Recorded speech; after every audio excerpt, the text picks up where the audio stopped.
My name is Theresa, and for 8 years I played the role of the perfect housewife while my husband Derek built his construction empire. Every morning, I'd wake up at 5 a.m. to make his breakfast, pack his lunch, and send him off to work with a kiss on the cheek. Every evening, I'd have dinner ready when he walked through the door, listen to his stories about job sites and contracts, and never complain about the 12-hour days or weekend work. Derek owned Riverside Construction, a company he'd started from nothing and grown into one of the largest contractors in the state. To the outside world, we were the perfect couple, successful businessman and devoted wife, living in our beautiful suburban home with our 2 dogs and white picket fence. But Derek had a secret, and he thought I was too stupid to figure it out. For the past 2 years, my husband had been having an affair with Jessica Martinez, a 26-year-old real estate agent he'd met on a commercial project. While I was home making pot roast and folding his laundry, he was taking her to expensive restaurants, weekend trips to the mountains, and promising her that he'd leave his boring wife as soon as his business was more established. I knew because Derek wasn't nearly as careful as he thought he was. Late-night phone calls that he claimed were work emergencies, weekend business trips that required him to turn off his location sharing, credit card charges for jewelry, flowers, and hotel rooms that I never received. But the moment I knew for certain came on a Tuesday afternoon when Derek forgot his laptop at home. His phone rang while he was in the shower, and I saw Jessica's name pop up with a text. Preview.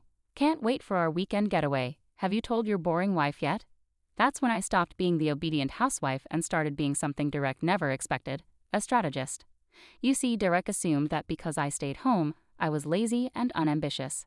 What he didn't know was that I had spent the past 8 years getting a business degree online, learning accounting software, studying construction management, and quietly becoming an expert in everything that made his company successful. While Derek was out charming clients and managing job sites, I was the one who handled all the administrative work.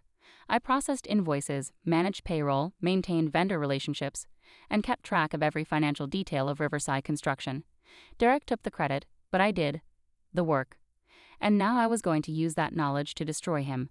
My plan started simple: documentation.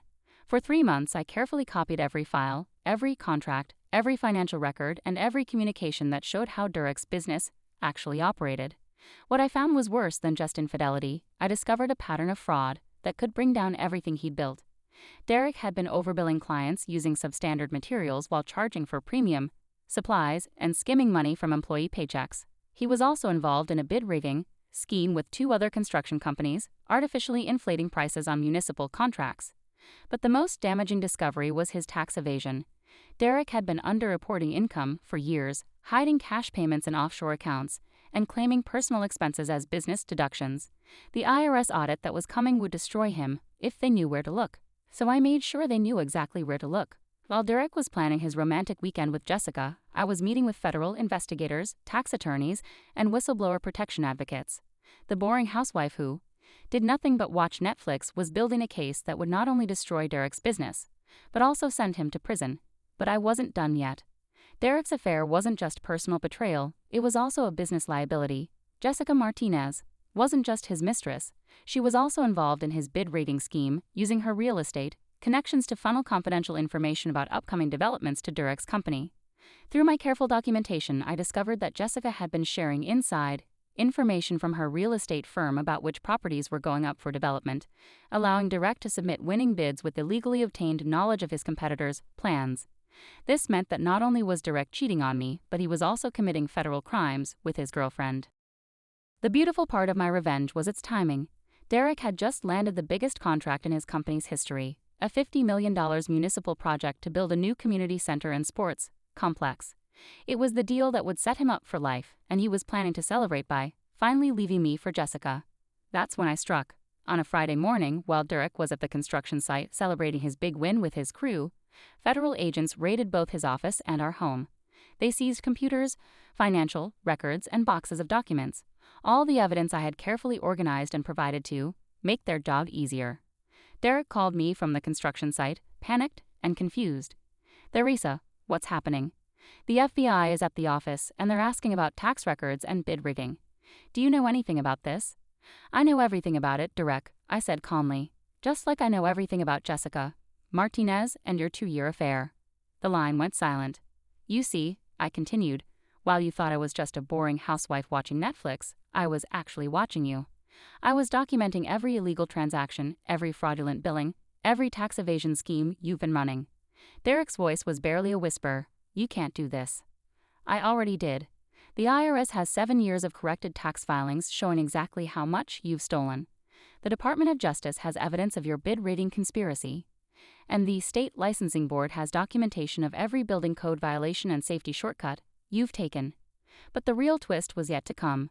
"Oh, and Derek," I added, "Jessica won't be able to help you through this. She's actually been working with the FBI for the past month, providing evidence against you in exchange for immunity from prosecution." That was a lie, but Derek didn't know that. The truth was, Jessica had no idea what was coming, but she was about to get swept up in the investigation anyway due to her involvement in the bid rigging scheme. Derek rushed home to find federal agents cataloging evidence in our living room.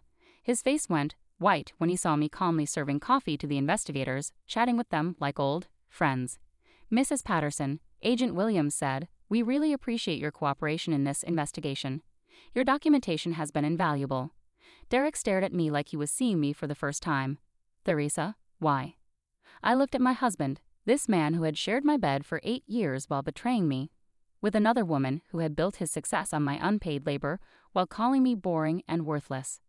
"Derek," I said, "you spent 2 years telling Jessica that I was boring, unambitious, and had zero personality. You were right about one thing: I was boring. Boringly thorough in documenting your crimes, boringly patient in building my case, and boringly methodical in planning your destruction." The federal charges came down 2 weeks later. Derek was indicted on 47 counts including tax, evasion, fraud, bid rigging, and racketeering. Jessica was charged as a co-conspirator for her role in the information-sharing scheme. But the personal revenge was even sweeter. During the divorce proceedings, I revealed that I had been secretly recording Derek's phone conversations for months, all completely legal in our state as long as one party, me, consented to the recording. The recordings included not only his romantic conversations with Jessica, but also detailed discussions of his illegal business practices. Derek's lawyer tried to argue that I was entitled to only half the marital assets. My lawyer responded with recordings of Derek explicitly stating that his wife contributed nothing to the business and deserved nothing because she was just a lazy housewife. The judge awarded me 75% of everything, including the house, the legitimate business assets, and Derek's retirement accounts. I also received alimony payments that would continue until Derek got out of prison, which, given his 15-year sentence, would be quite a while. Jessica's real estate license was revoked, and her firm fired her immediately. The last I heard, she was working as a cocktail waitress and dealing with her own legal bills. But the most satisfying moment came 6 months after Derek's sentencing. I was at the grocery store when I ran into Carol Henderson, one of the wives from Derek's business circle. She had always treated me like I was invisible at company parties, dismissing me as just a housewife, while she bragged about her own career in marketing. "Theresa," she said, her voice dripping with fake sympathy, "I heard about Derek. How are you? Managing? It must be so hard being on your own with no skills or experience." I smiled politely and pulled my business card from my purse. "Actually, Carol, I'm doing quite well. I've started my own forensic accounting firm specializing in white-collar crime investigation. The FBI has been referring clients to me, and I'm already booked solid for the next 6 months." Her face went through several interesting expressions as she read the card. "Theresa Patterson, CPA, CFE, Financial Crime Specialist." "But you were just a housewife," she stammered. "I was a housewife who happened to have a master's degree in accounting and 8 years of experience managing a multi-million-dollar construction business," I corrected. "The only difference now was that I'm getting paid properly for my expertise." What Carol didn't know was that my new career had grown out of the very skills I developed while bringing down Derek. The federal investigators had been so impressed with my work that they'd recommended me to other agencies. Word spread quickly in law enforcement circles about the housewife who built the perfect financial crimes case, and suddenly I was in high demand as a consultant. My boring attention to detail had become my greatest professional asset. My years of quiet observation had taught me to spot patterns that others missed. My experience with Derek's deception had made me an expert at uncovering financial fraud. The woman Derek had dismissed as having zero ambition was now earning more in 6 months than Riverside Construction had made in its best year. The final chapter of my revenge came exactly 2 years after Derek's arrest. I received a letter from him in federal prison, a pathetic attempt to apologize and ask for my help with his appeal. "Theresa," he wrote, "I know I hurt you, but I never expected you to destroy my entire life. I thought you loved me. Can't you find it in your heart to forgive me? I'm willing to give you Anything you want if you'll just help me get out of here." I wrote back a single sentence. I already took everything I wanted. But that wasn't entirely true. What I had really taken was something much more valuable than money or property. I had taken back my self-respect and proven that the boring woman he had dismissed was actually the most dangerous person in his life. Derek had called me boring because I didn't create drama, demand attention, or make grand gestures. He mistook my quiet competence for weakness and my steady reliability for lack of ambition. He never understood that boring people are the most dangerous enemies to have. We're patient, thorough, and methodical. We pay attention to details that flashy people miss. We plan carefully instead of acting impulsively. And when we finally strike, we don't miss. The most boring revenge is often the most devastating because it's built on a foundation of careful preparation rather than emotional reaction. Today I run one of the most successful forensic accounting firms in the region. My boring personality has become my brand. Clients hire me because they know I'll be thorough, reliable, and methodical in uncovering the truth about their financial problems. Derek is still in federal prison, and Jessica is still struggling to rebuild her life. But I'm exactly where I always belonged, not behind a man, not supporting someone else's dreams, but leading my own successful business built on my own talents. Sometimes the best revenge isn't dramatic or explosive. Sometimes the best revenge is quietly, methodically, and systematically dismantling everything your enemy has built while they're too busy underestimating you to notice what you're capable of. The boring wife became the brilliant businesswoman, and that transformation was worth more than any dramatic confrontation could ever be. Real strength isn't loud or flashy. It's patient, persistent, and powerful enough to change everything without making a sound.